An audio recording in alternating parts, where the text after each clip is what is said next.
vontade é perfeita, ela é boa e é agradável. Venha usar agora o teu filho, Senhor, como instrumento em tuas mãos, como boca profética, como nome de Deus, teu Pai, para falar com a sua igreja. É o que eu te peço e já te agradeço, em nome do Senhor Jesus. Amém. Glórias a Jesus. Nós saudamos, irmãos, com a santa e gloriosa paz do Senhor Jesus Cristo. Amém. Boa noite a todos. É uma alegria, uma honra muito grande estar com os irmãos aqui. Confesso que me sinto muito honrado. Geralmente eu sou muito convidado para pregar. Nós temos algumas semanas. Desde já eu quero agradecer a convocação que foi dada aqui pela liderança para estar orando em prol da vida da minha esposa, que está me acompanhando aqui. Minha esposa Thaís Cardoso. O Rodrigo sabe, juntamente com a sua Diniz, sua esposa aqui, que minha esposa passou por um processo de transplante. Ela recebeu um rim e teve algumas complicações. Mas como foi falado aqui, quando a igreja bota o joelho para poder orar, o céu abre. Quando a igreja começa a orar, Deus traz resposta. Hoje minha esposa está bem, se recuperando bem, e todos servindo ao Senhor. Amém? Está comigo também, me acompanhando aqui, a minha sogra, Ângela, opera também como diaconisa na casa do Senhor. Está também me acompanhando meu irmão, Diego Cardoso, também coopera como presbítero também. E eu, pela misericórdia, tenho 2 para 3 anos que estou cooperando como presbítero. Meu nome é Felipe Cardoso, completei 42 anos, fiz aniversário ontem. Glória, amém. Jesus é bom. Pela misericórdia, eu coopero na casa do Senhor como presbítero. Digo para os irmãos que a cada dia tenho aprendido. O pastor Rodrigo aqui falou que nós fizemos um curso lá na Metodista, né? A de Niterói lá. Fizemos um curso cerca de 3 meses, foram 12 segundas-feiras, que foram, o tema foi o homem ao máximo. E uma coisa que eu guardei no meu coração, que ser homem é ser semelhante a Cristo. Guardei essa? Ser homem é ser semelhante a Cristo. Então quero desde já pedir os irmãos que podem, por gentileza, abrir o seu exemplar bíblico no Evangelho de Jesus Cristo, escrito segundo Mateus. Foi falado aqui acerca da família, sal da terra e luz do mundo. Mateus capítulo número 5, a partir do versículo de número 1 até o versículo de número 16. Deus Santo. Amém. Mateus capítulo de número 5, a partir do versículo de número 1 até o versículo de número 16. Vamos ver o que o Senhor vai falar conosco nessa noite. Já está falando. Amém. Glória a Deus. Os irmãos que acharam, digam graças a Deus. Graças a Deus. Diz assim a palavra do Eterno: vendo Jesus as multidões, subiu ao monte e assentou-se. Aproximaram-se dele os seus discípulos, e ele começou a ensiná-los, dizendo: bem-aventurados os pobres de espírito, pois deles é o reino dos céus.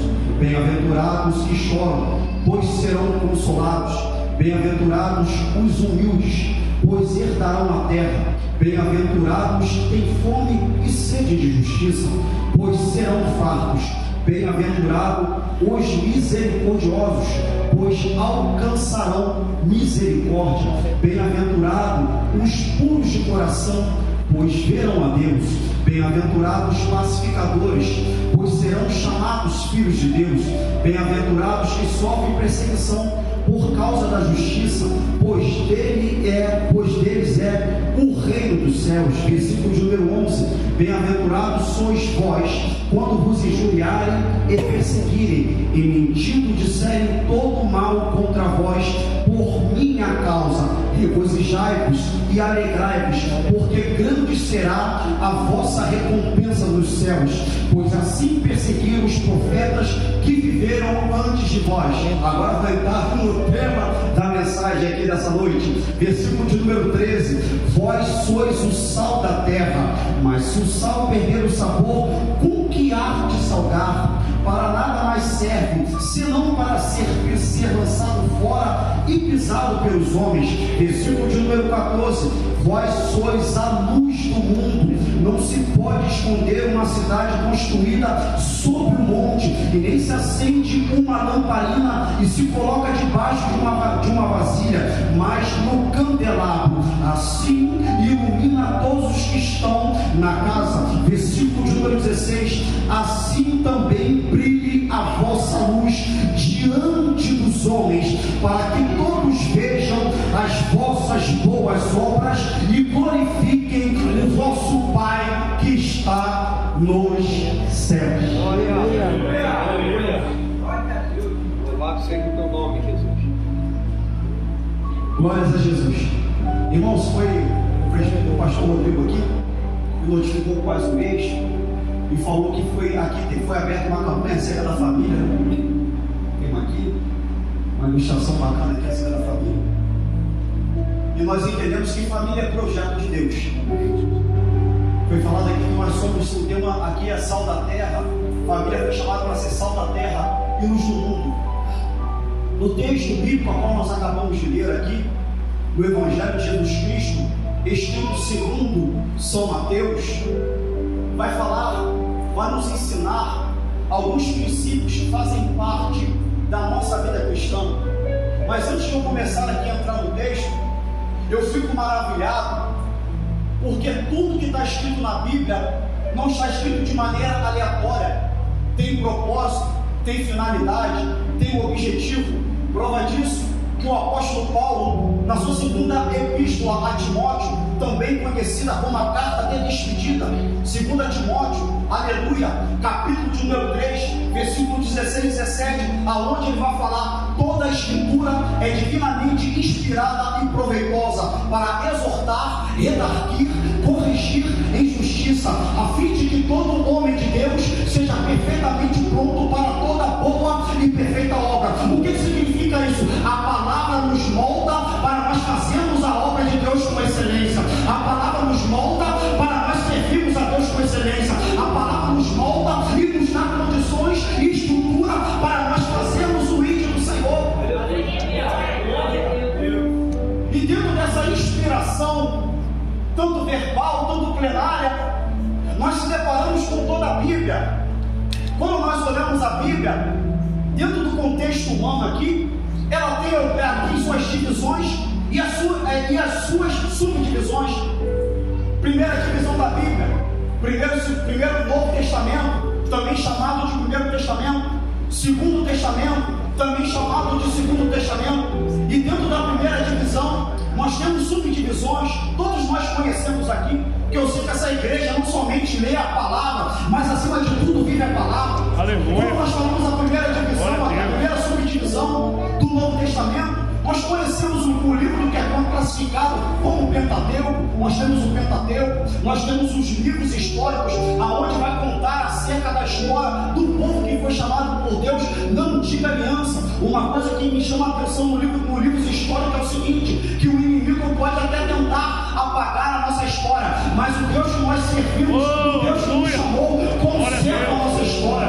Quando nós falamos acerca dos livros poéticos lá, que começa no livro de Jó e vai até Cantares de Salomão, são 5 livros, também vai falar acerca da prosa. O livro de Salmos vai falar por que o justo chora, por que o justo vai sofrer. O livro de Jó também vai falar acerca disso. O livro de Provérbios vai falar de uma coisa chamada tempo. Aleluia. Tempo é um fator fundamental para o nosso crescimento. O que eu entendo, meus irmãos? Nós não temos que focar a nossa vida na caminhada do ministério do irmão, porque cada um tem uma caminhada, cada um tem um processo. Entenda uma coisa: nós precisamos se sujeitar aos processos de Deus, porque quem se sujeita aos processos de Deus vai crescer de maneira constante, vai crescer com firmeza, vai crescer com raiz na palavra do Eterno. Nós caminhamos para a quarta subdivisão, que é o livro dos profetas lá, que são 17 7 livros, só que dentro dos livros dos profetas, nós temos os profetas maiores e também os profetas menores. Agora nós vamos para a segunda divisão, que é o Novo Testamento aqui. Quando nós começamos a falar acerca do Novo Testamento, vem ao meu e ao seu coração os evangelhos sinóticos, Mateus, Marcos e Lucas. Os evangelhos sinóticos, a palavra sinótico significa ver, olhar em conjunto. E também nós temos o evangelho de João, que vai falar acerca da divindade de Cristo. Dentro da segunda subdivisão da Bíblia, nós temos o livro de Atos dos Apóstolos, que vai falar acerca da propagação, que vai falar acerca do crescimento. Uma coisa que me chama a atenção, que lá no livro de Atos, capítulo 28, ao versículo 2, vai falar que Paulo estava preso, mas Paulo podia receber de maneira livremente as pessoas irem para a sua casa. Uma coisa que me chama a atenção, que no livro de Atos, de maneira nenhuma, não tem um amém. Ou seja, a obra de Deus, a igreja ainda não terminou o seu legado aqui na terra. A igreja de Cristo precisa ainda pregar, a igreja de Cristo precisa ainda orar, a igreja de Cristo precisa fazer o ídolo do Senhor, a igreja de Cristo precisa de maneira constante ser sal da terra e luz do mundo. Por isso Jesus vai falar que a seara é grande, mas poucos são ceifeiros. O trabalho é grande na casa do Senhor, mas poucos são os que têm disposição. Só que eu venho liberar uma palavra profética para a sua vida. O trabalho pode ser grande, mas o Deus é maior do que o trabalho. A luta pode ser grande, mas o Deus é maior do que a luta. A peleja pode ser grande, mas Deus é maior do que a peleja. A guerra pode ser grande, mas nós servimos o general de batalha que nunca perdeu uma guerra. Deus não perde uma guerra, Deus não perde a peleja. Foi falado aqui acerca de trabalho exige esforço. Foi falado aqui acerca de construção. Eu profetizo, aleluia, sobre essa casa, que é um celeiro profético, que essa obra vai crescer, queira o inferno ou não, que essa obra vai se estender, queira o inferno ou não, porque foi dada uma ordem dos céus, e essa ordem foi transmitida pela liderança dessa casa. A ordem é avançar. 2026 é o ano do avanço, 2026 é o ano do crescimento. Dentro da subdivisão do Novo Testamento, nós temos as epístolas, e dentro das epístolas, nós temos as epístolas paulinas, e também nós temos as epístolas gerais. E essa epístola vai falar acerca de ensinamento, vai falar acerca de doutrinação, vai falar acerca dos discípulos transmitirem aquilo que eles receberam do Mestre. Uma coisa que me chama a atenção, que 1 Coríntios capítulo 11, versículo 1, o apóstolo Paulo vai falar: sede meus imitadores, como eu sou de Cristo. O que significa isso? Nós não podemos falar que o mundo não tem que olhar para nós, tem que olhar para nós sim. Nós somos a Bíblia aberta que o mundo precisa ler. E quando o mundo olhar para nós e ver, aleluia, que nós tínhamos uma vida fadada ao fracasso, mas o Senhor nos resgatou, eles vão entender e vão declarar que Deus é na minha e na sua vida. Glória a Deus. Aleluia.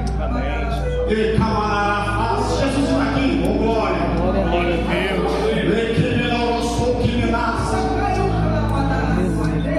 Caminhamos para outra subdivisão do Novo Testamento, que nós chamamos do livro de Apocalipse, também conhecido como a consumação.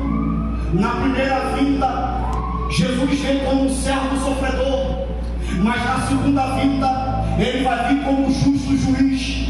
Na primeira vinda, Jesus veio como ovelha muda matadouro, mas na segunda vinda, ele virá como leão da tribo de Judá. Na primeira vinda, açoitar o nosso mestre. Na segunda vinda, ele vai vir para a sentença. Na primeira vinda, ele veio para servir. Na segunda vinda, ele vai vir buscar a igreja. Na primeira vinda, ele chorou, mas na segunda vinda, ele vai falar: vinde bendito de meu Pai, para o lugar que vos tenho preparado.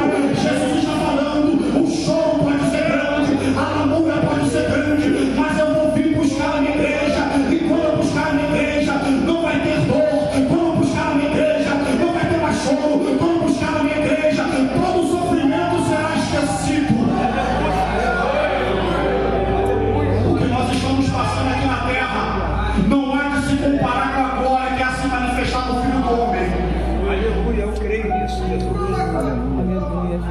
Nós vivemos debaixo de uma promessa.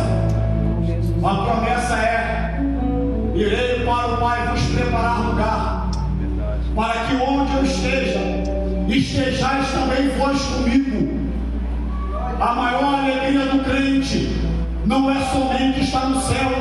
A maior alegria do crente é aonde Jesus estiver, nós estivermos também do lado dele. Oh, glória! Jesus está falando: quem estará do meu lado, eu vou dar honra. Quem estiver do meu lado, eu vou galardoar. Quem estiver do meu lado, eu vou testificar. Quem estiver do meu lado, eu vou também abençoar. Caminhamos por os evangelhos.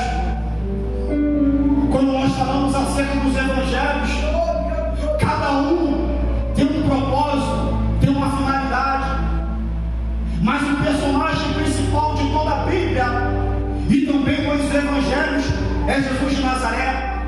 Os evangelhos vão falar acerca da biografia, vai falar acerca da obra e da pessoa de Jesus aqui nessa terra. A obra de Jesus foi completa. Se a obra de Jesus for completa aqui nessa terra, também a sua vida vai ser completada. Prova disso, que o apóstolo Paulo, aos Filipenses capítulo 1, versículo 6, ele vai falar: tenho por certo que aquele que começou a boa obra em vós, a completará até no dia do Senhor Jesus.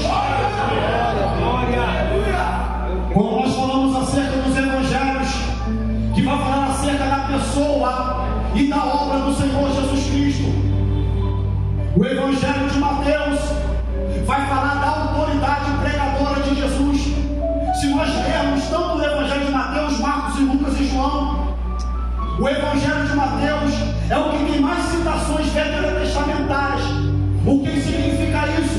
Mateus está provando para o seu público popular as credenciais de Jesus. Qual foi a maior credencial de Jesus? Servir. Qual foi a maior credencial de Jesus? Obedecer. Qual foi a maior credencial de Jesus? Amar. Qual foi a maior credencial de Jesus? Descer. Aleluia. Meu Deus. Eita glória. Maravilha, Jesus. Eita glória. Quando nós vamos para os evangelhos, o evangelho de Lucas, também classificado como o evangelho da intercessão. Lucas capítulo de número 6, a partir do versículo de número 12, vai falar que Jesus foi ao monte para orar, e depois de ele ter orado, ele vai chamar os 12. Os 12 tinham defeitos, mas Jesus escolheu. Os 12 tinham limitações, mas Jesus escolheu. O que significa isso? Deus não chamou a ninguém aqui de maneira aleatória. Deus chamou todos pelo nome. Se Jesus chama pelo nome, é porque Ele conhece. Se Jesus chama pelo nome, é porque Ele tem comunhão. Se Jesus te chama pelo nome, é porque Ele conhece os seus defeitos e também, acima de tudo, as suas qualidades. Meu Deus.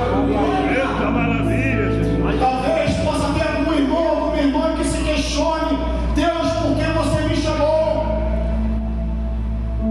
Deus não é obrigado a te responder porque Ele te chamou, mas Ele sabe por que Ele te chamou. Meu Deus do céu. Irmãos, nós não temos capacidade nenhuma de avançar se nós não formos cheios do Espírito Santo. Nós não temos capacidade nenhuma de amar os nossos irmãos se a palavra não estiver dentro de nós. Nós não temos capacidade nenhuma nem de orar se o Espírito Santo não nos envolver e nos dar condições de nós clamarmos a Deus. A oração não tem que ser algo prazeroso. Muitas vezes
acompanhou com toda a diligência.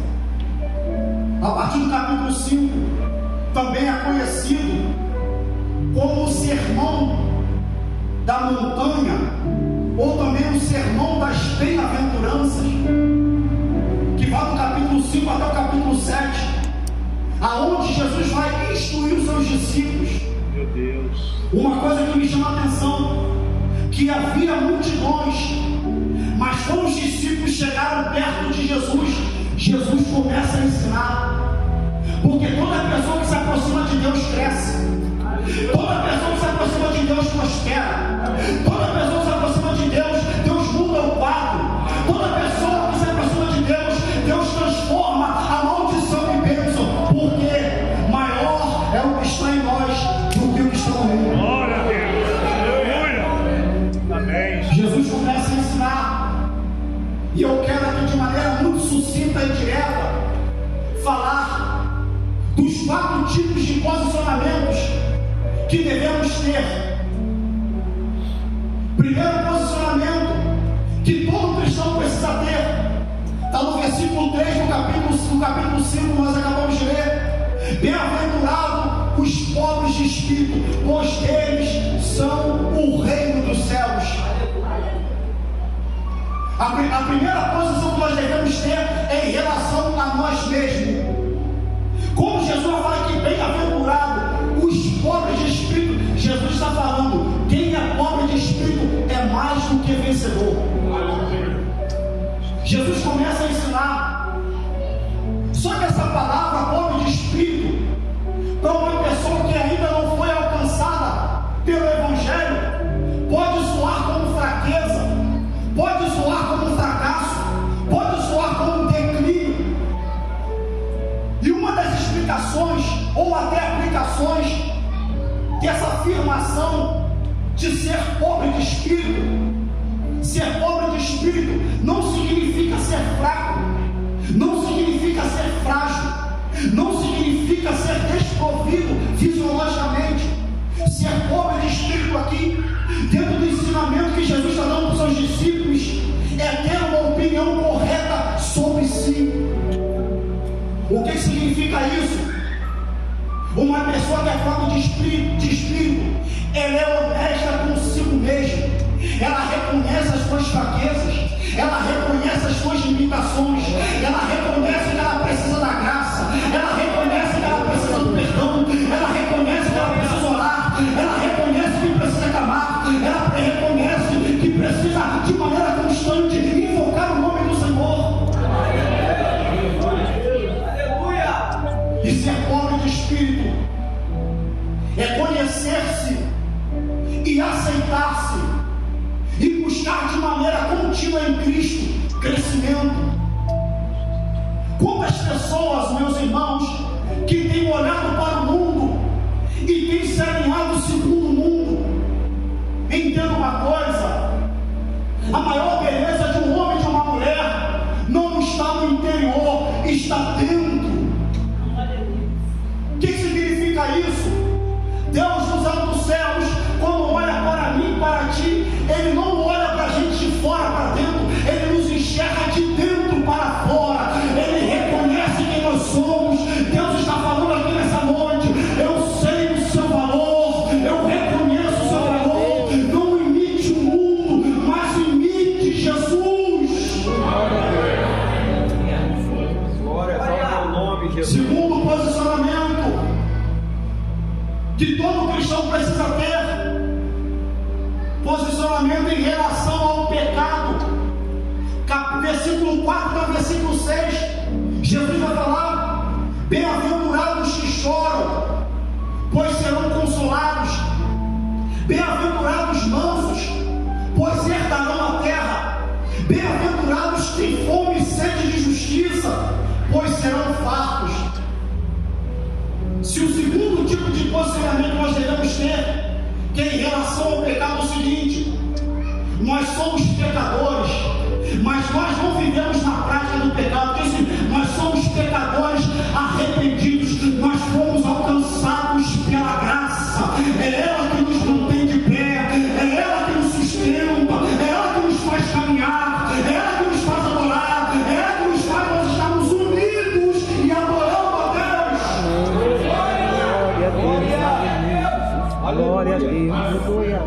E Jesus fala: bem-aventurados os que choram, e os mansos, e os que têm fome e sede de justiça.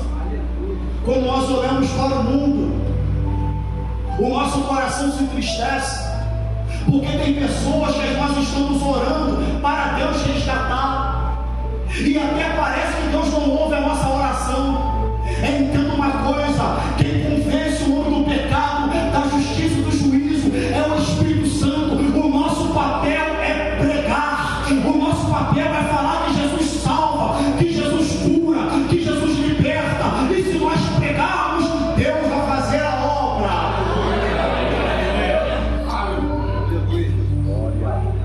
Se o segundo posicionamento que nós devemos ter em relação ao pecado, automaticamente o Espírito Santo me conduz até a Epístola aos Gálatas, do capítulo 5 lá, a partir do versículo 19 até o 21, vai falar acerca das obras da carne. Mas só que a partir do versículo 22 até o versículo 24, Paulo vai ensinar para a igreja da Galáxia, porque os frutos do Espírito são amor, alegria, paz, fidelidade, mansidão, domínio próprio, benignidade, longanimidade e bondade. Contra isso não há lei. Versículo 24: pois os que são de Cristo crucificam a sua carne com as suas paixões e com seus desejos. O que significa isso? Senhor, o meu erro é esse, trata comigo nessa área. Senhor, a minha fragilidade é essa, fecha essa brecha. Senhor, a minha inclinação é essa, me renova e transforma a minha vida. Os que são de Cristo crucificam a sua carne com as suas paixões e desejos. O que é isso? É se expor para Deus. Deus, eis-me aqui, faça sua obra na minha vida. Senhor, eis-me aqui, faça sua obra na minha casa. Senhor, eis-me aqui, faça sua obra no meu trabalho. Senhor, eis-me aqui, usa meu Pai aonde eu colocar a planta dos meus pés. Amém. Glória a Deus. Deus Aleluia, poderoso. glória a Deus. O apóstolo João, Deus da glória. na sua primeira epístola, João, 1 João capítulo 2, versículo 15 ao 17, João vai falar: não ameis o mundo e nem que o mundo há. Se alguém ama o mundo, o amor do Pai não está nele, porque no mundo há concupiscência dos olhos, concupiscência da carne, soberba da vida. Isso é do mundo e não do Pai. Só que João traz uma mensagem profética que alegra o meu seu coração. Mas o mundo passa com as suas concupiscências, mas aquele que faz a vontade de Deus permanecerá para sempre. Glória. Roupa passa, carro passa, problemas passam, mas o que não pode passar na nossa vida é a presença. Não somente precisamos sentir, precisamos ter e se manter na presença. Ímpio pode sentir a presença de Deus? Pode, mas crente fervoroso, ele não somente se contenta em sentir, ele tem que crer, ele tem que manter a ordem de Deus para mim e para a sua vida. Mantenha a presença, tenha a presença, mantenha a presença e tenha a presença, meus irmãos. Eita glória! Meu Deus! Glória a Deus, aleluia, Jesus. Nós falamos sempre do relacionamento em relação ao pecado. Meu Deus! O apóstolo Paulo também vai falar a sua epístola aos Filipenses, conhecido também como a carta da prisão, ou também a carta do agradecimento, porque Paulo estava preso, mas o evangelho não estava preso. Paulo estava, aleluia, limitado geograficamente, mas a mensagem não se limita ao homem. O que nós aprendemos aqui nessa noite?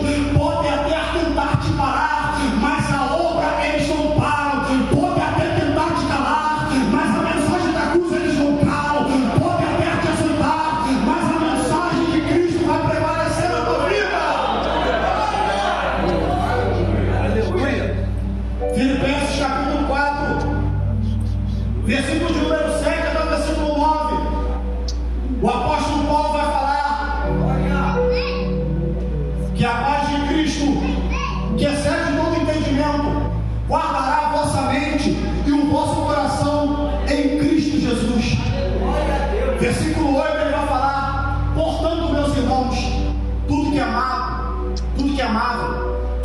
proveitoso, tudo que é tratável, se há algum louvor, se há alguma fama, nisso pensais.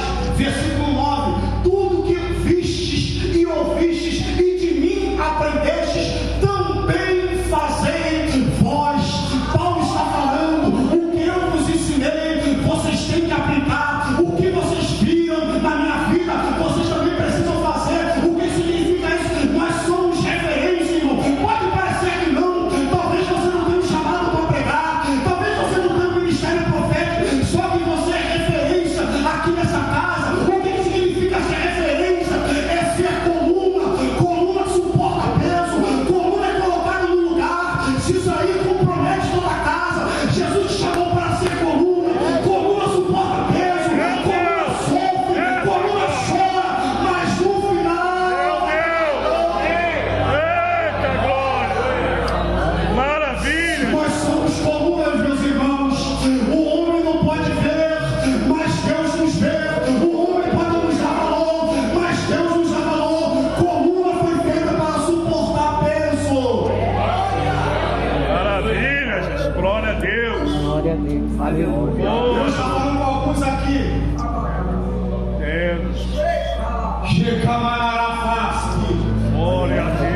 O trabalho que eu coloquei na tua mão não é para você largar. O trabalho que eu mandei você fazer é para você fazer. Te chamei para ser coluna.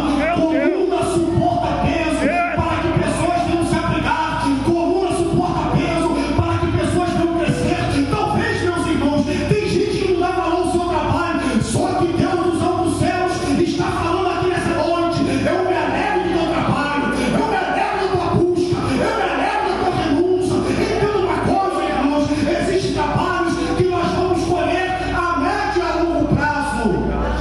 Obrigado, Senhor! O evangelho nunca foi imediatista. Obrigado, Jesus! Obrigado! Aleluia! Tudo que você semeia no reino, Louvado seja o teu nome! no tempo determinado você vai colher. Sabe o que Deus está falando? Eu creio. Quem senta para poder ouvir, Deus vai botar de pé para poder falar. Meu Deus! Entenda uma coisa: hoje você está sentado, mas quando Deus te chamar, o que significa isso? Atos capítulo 13: estavam alguns mestres e profetas na igreja de Antioquia, e mandaram um homem chamado Saulo de Tarso. Estavam todos orando e jejuando e servindo a Deus. De repente o Espírito Santo vai bradar e vai falar: separai a Barnabé e a Saulo para a obra que eles têm preparado. O texto vai falar que todos os profetas e mestres colocaram Barnabé e Saulo no meio, estenderam a mão sobre eles, oraram e os enviaram. Só que antes de Paulo ir, Paulo estava trabalhando. Só que antes de Paulo ir, Paulo estava servindo. Só que antes de Paulo ir, Paulo estava dando o seu melhor na sua congregação. Glória a Deus. Maravilha, Jesus! Obrigado! Glória a Deus. Nós Obrigado! não teremos sucesso fora se nós formos fiéis dentro. Eu sou criminal. Seja fiel dentro. Tem muita gente que é indo para fora, mas não aprendeu dentro. Talvez, irmãos, entenda uma coisa: nós somos como árvore frondosa. Árvore frondosa, quando ela cresce 1 centímetro para cima, já cresceu 5 para baixo. O que significa isso? Deus está te dando raiz, Deus está te dando estrutura, Deus está te dando graça, Deus está te dando autoridade, Deus está te dando unção. Tem gente que não entende, mas quando Deus te levantar, Eita glória! Glória a Jesus. vão ter que reconhecer que Jesus é na sua vida. Glória a Deus. Aleluia. Eu não consigo caminhar. Glória. Maravilha! Dentro ainda do segundo posicionamento que nós devemos ter em relação ao pecado. O apóstolo Paulo também vai falar na sua epístola, 1 Coríntios capítulo 6, versículo 12. O apóstolo Paulo vai falar: todas as coisas me são lícitas, mas nem todas me convêm. Todas as coisas me são lícitas, mas eu não me deixarei dominar-se por nenhuma delas. Sabe o que Paulo está falando? Tem coisa no mundo que é bom, mas para crente não é bom. O que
E o apóstolo Paulo também vai falar, 2 Timóteo,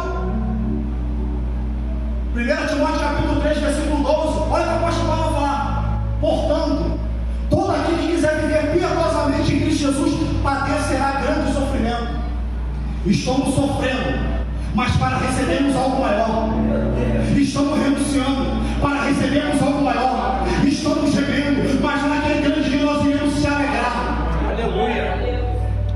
Caminho agora para o terceiro posicionamento que nós devemos ter em relação a Deus. Terceiro posicionamento que nós devemos ter em relação a Deus. Versículo 7 até o versículo 9. Jesus vai falar: bem-aventurados misericordiosos, pois alcançarão misericórdia. Bem-aventurados puros de coração, pois verão a Deus. Bem-aventurados pacificadores, pois serão chamados filhos de Deus. O sinal que nós temos na nossa vida, que nós somos tementes a Deus, que nós somos pessoas misericordiosas, que nós somos pessoas puras de coração. O que é ser uma pessoa pura de coração? É chegar aqui e reconhecer que nós somos criatura e que nós estamos debaixo da autoridade do Criador. É reconhecermos que sem Cristo nós não somos nada. É reconhecermos que é Jesus que nos concede o fôlego de vida. Bem-aventurados pacificadores, porque serão chamados filhos de Deus. O que significa isso? Nós fomos chamados para trazer e Deus tratar. Como nós falamos acerca do terceiro posicionamento que nós devemos ter em relação a Deus, nós temos que aprender uma coisa interessante, que muitos ainda estão dentro da igreja e ainda não conseguiram entender isso. Provérbios capítulo 28, versículo 13. Olha o que o proverbista fala: aquele que encobre as suas transgressões não prosperará, mas aquele que confessa os seus pecados e os deixa alcançará misericórdia. O que significa isso? Deus, eu sou pecador, Deus, eu sou frágil, Deus trata comigo, Deus me transforma, alcança a misericórdia. Maravilha, Jesus. A maior virtude de um crente que é cheio do Espírito Santo não é ele se gabar dos teus erros, mas é ele reconhecer os seus erros. Não é ele, perdão. A maior virtude de um cristão não é ele se gabar dos seus acertos, é ele reconhecer os seus erros e buscar em Cristo restauração. Aleluia. Prova disso que o apóstolo Paulo vai falar também na Epístola aos Coríntios, 1 Coríntios capítulo 10, versículo 12: aquele que pensa estar de pé, cuide para que não caia. Quem nos mantém de pé é Jesus, irmão. Quem nos sustenta é Jesus. Quem nos dá condições para pregar Jesus é Ele, irmão. É Ele que nos sustenta. Por nós mesmos nós não somos nada. Caminho agora para o quarto posicionamento. O quarto posicionamento nós devemos ter em relação ao mundo. Jesus vai falar, versículo 10 ao 16, ele vai falar: bem-aventurados que sofrem perseguição por causa da justiça, pois deles é o reino de Deus. Bem-aventurados que são perseguidos, caluniados, injuriados, alegrai-vos e regozijai-vos, porque grande será o seu galardão nos céus. Assim também como fizeram com vós, também fizeram com os profetas que vieram antes de vós. Jesus está falando: se a gente é perseguido porque a gente prega a verdade, a gente tem que se alegrar. Se a gente é açoitado porque a gente prega a Bíblia, nós temos que se alegrar. Se nós somos taxados como religiosos porque nós oramos, nós temos que se alegrar, porque grande será o nosso galardão no céu. Glória. Louvado seja o teu nome, Jesus. Agora vai entrar dentro do texto. Glória a Jesus. O apóstolo João, na sua primeira epístola também, versículo 5, capítulo 5, versículo 3 e 4, João vai trazer uma mensagem de edificação para a igreja que estava em Éfeso, que era o segundo quartel-general. A primeira igreja era a igreja de Jerusalém, que era a igreja matriz. A segunda era a igreja que foi fundamentada, que foi alicerçada em Éfeso, que era um lugar onde tinha feitiçaria, mas aonde a palavra chega, feitiçaria tem que cair por terra. Em nome de Jesus. Em nome de Jesus. João, na sua primeira epístola, capítulo 5, versículo 3 e 4, ele vai falar: este é o grande amor de Deus, que obedeçamos os seus mandamentos, e os mandamentos de Cristo não são penosos, porque todo aquele que é nascido de Cristo vence o mundo. Versículo de número 4: eis a verdade que vence o mundo, a nossa fé. Talvez, irmão, a fé é uma palavra monossílica, mas no céu tem um poder muito grande. É a sua fé que tem te sustentado. Fé no quê? Fé no seu dinheiro? Não. Fé na sua capacidade? Não. Fé em Jesus. Essa fé salvífica nos mantém de pé e que nos faz vencer o mundo. Aleluia. Glória a Deus. Louvado seja o teu nome, Jesus. Glória a Deus. Agora Jesus começa a aprofundar o conhecimento. Versículo 3 até versículo 6. Jesus não vai dar uma suposição. Jesus vai afirmar. Ele vai falar: vós sois o sal da terra. Nós não seremos, nós já somos o sal da terra. Não é algo subjetivo, é algo afirmativo. Quem está falando, irmão, é Jesus. O que ele fala, nós temos que crer, não somente crer, mas também obedecer. Vós sois o sal da terra. Se o sal perder o seu sabor, com que há de salgar? Não serve mais para nada, senão para não ser lançado fora e pisado pelos homens. Eu quero ensinar aqui algumas utilidades do sal no mundo, no Oriente, no Antigo Oriente. O sal, ele tinha 3 finalidades. Primeira finalidade é ser um conservante. Hoje nós temos freezer, nós temos geladeira, mas no mundo antigo, lá em Israel, que era um clima árido, não tinha geladeira. E como é que a carne era conservada para não apodrecer? Passava por um processo de salgação, botava sal na carne para que ela não viesse a apodrecer. Outra utilidade do sal, ele era acrescentado no fertilizante. O sal também era usado para poder matar as pragas que vinham de encontro às plantações. Aleluia. O que nós aprendemos com isso? A palavra de Deus na nossa vida vai intervir para que as pessoas não venham perecer. A palavra de Deus na minha, na sua vida, ela vai intervir para que as pessoas não venham sofrer pragas. A palavra de Deus na minha, na sua vida, tem que trazer uma mensagem que venha trazer a vida para todos aqueles que estão mortos. Outra utilidade do conservante, do sal, aqui é ilustrado como tempero. E Jesus vai falar: se o sal perder o seu tempero, com que há de salgar? Se o sal perder a sua propriedade, Jesus está falando, um crente que perde a sua essência, ele torna-se inútil no reino dos céus. O que significa isso? Um crente que perde a presença, ele torna-se inútil na casa de Deus. Meu Deus do céu. E tem mais um ensinamento acerca do sal, de perder o seu sabor, de perder a sua propriedade. Também significa tornar-se tolo. O que significa tornar-se tolo? É eu parar de deixar de sentar para poder ouvir. Não tem como ouvir em pé. Meu Deus do céu. Porque Jesus, quando a multidão estava em pé, Jesus não ensinou. Mas quando os discípulos chegaram, sentaram-se, ele ensinou. Então uma coisa, todas as vezes nós chegamos na casa de Deus, que nós ajoelhamos, que nós oramos, que nós sentamos, Deus nos ensina. Aleluia. E isso é tão sério, meus irmãos. Isso é tão sério. Provérbios capítulo 15, versículo 31 até o 33.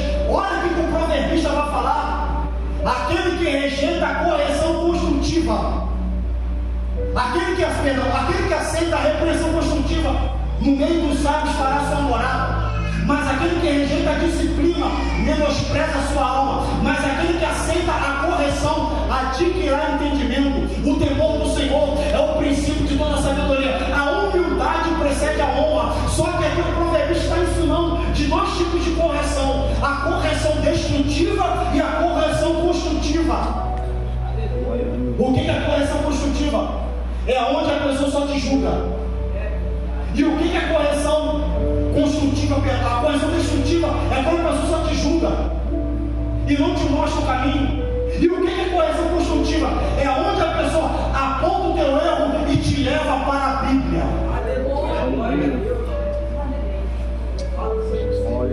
O proverbista fala: aquele que aceita a repreensão construtiva no meio dos sábios fará sua morada. Aleluia. Quem aceita a correção vai crescer. Deus, amém. Quem aceita a correção prospera. Quem aceita a correção é transformado. Quem aceita a correção, o seu cativeiro é mudado. Quem aceita a correção, irmão, aleluia, o céu se abre. Quem aceita a correção, Deus manda a chuva ser onde. Quem aceita a correção, deixa tornar-se terra arada, terra seca, e passa a tornar-se terra fértil. Amém, aleluia. Glória a Mas o que Deus. rejeita a correção menospreza a sua alma. Glória a Deus. A palavra é pregada. Aceita quem quer. Verdade. A correção é feita. Só recebe quem quer. Meu Deus. Glória a Deus. Olha. Jesus continua também ensinando qual é a utilidade do candelabro no Antigo Oriente. Jesus vai falar: vós sois a luz do mundo. Não se pode esconder uma cidade edificada sobre um monte, e nem se acende uma lamparina e coloca debaixo de uma vasilha, mas antes se coloca num candelabro para que ilumine todos que estão na casa. Talvez você ache que a luz de Deus na sua vida é pouca, mas se você estiver da maneira certa, no lugar certo, vai iluminar muitos. Meu Deus. Aleluia. Creio nisso. Eu creio. A lâmpada no Antigo Oriente Médio, dentro de uma casa que tinha poucas janelas, não conseguia iluminar a casa. Por isso que era necessário colocar num lugar de evidência. Quando essa luz, que era pequena, era colocada num candeeiro ou num candelabro, num lugar estratégico, iluminava todos ao seu redor. Tem gente na sua casa que precisa da luz de Deus na sua vida. Tem gente no seu trabalho que precisa ver a luz de Deus na sua vida. Tem gente na sua vizinhança que precisa ver a luz de Deus na sua vida. Mas você precisa estar no local que Deus quer.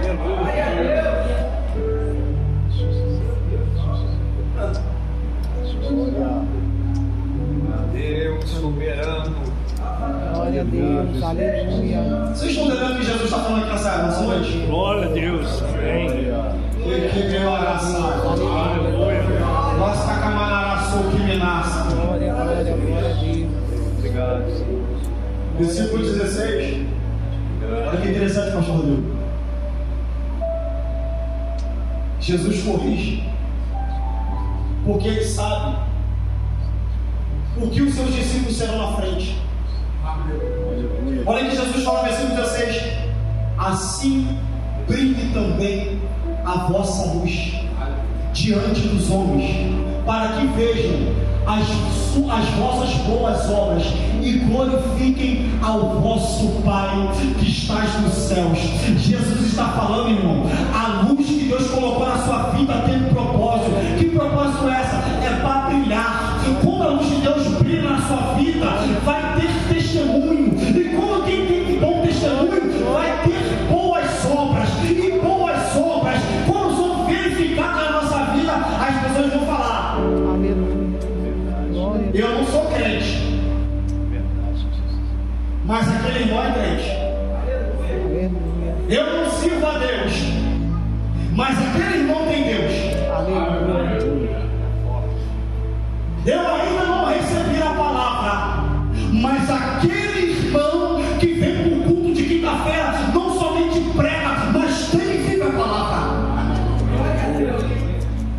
assim também brilhe a vossa luz. Jesus está ensinando uma coisa na vida de um cristão chamada constância. Precisamos sermos constantes.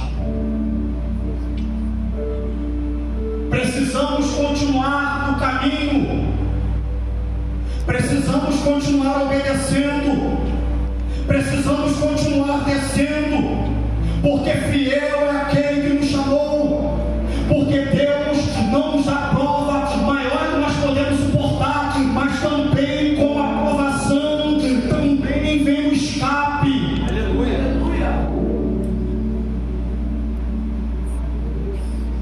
O que nós aprendemos aqui nessa noite? Nós não seremos sal da terra e luz do mundo, nós já somos. Meu Deus.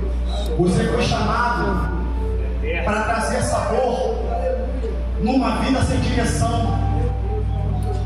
Você foi chamado para conservar em vida famílias que já estão podres no pecado. Você foi chamado, meus irmãos, para conservar em vida pessoas que estão já com risco de morte. Deus não colocou na mão de outra pessoa, Deus colocou na sua mão. Se Deus colocou na sua mão, faça. Se Deus colocou na sua mão, pregue. Se Deus colocou na sua mão, trabalhe. Se Deus colocou na sua mão, obre na casa do Senhor.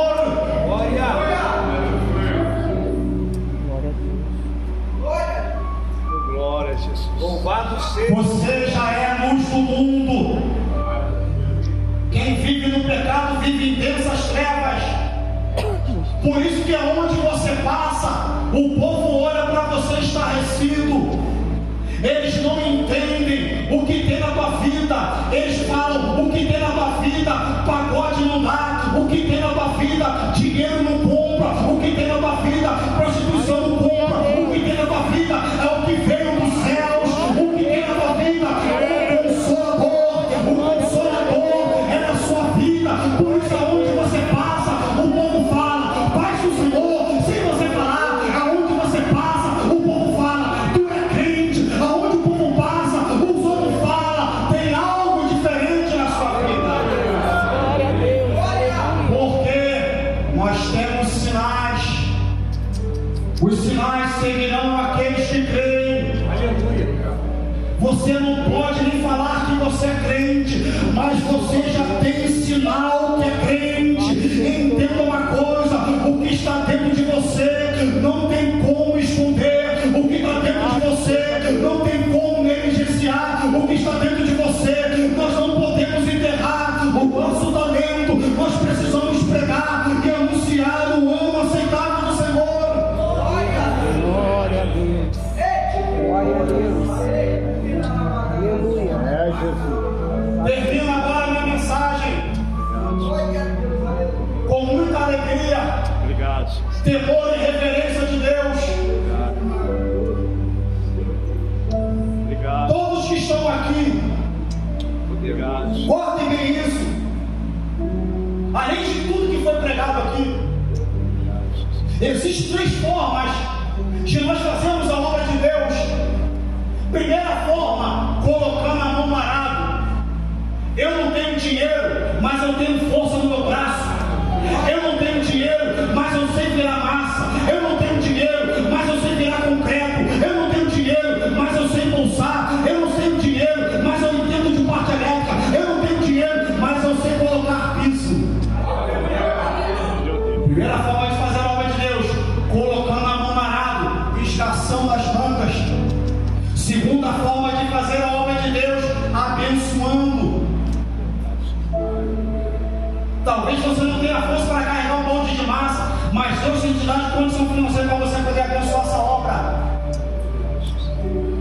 Terceira forma de fazer a obra de Deus, intercedendo.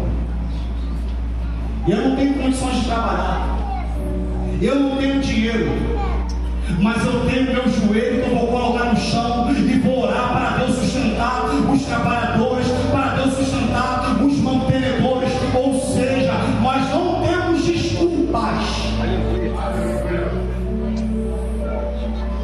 Termina agora, pastor Rodrigo, com duas perguntas que vocês não precisam me responder. Glória a Deus.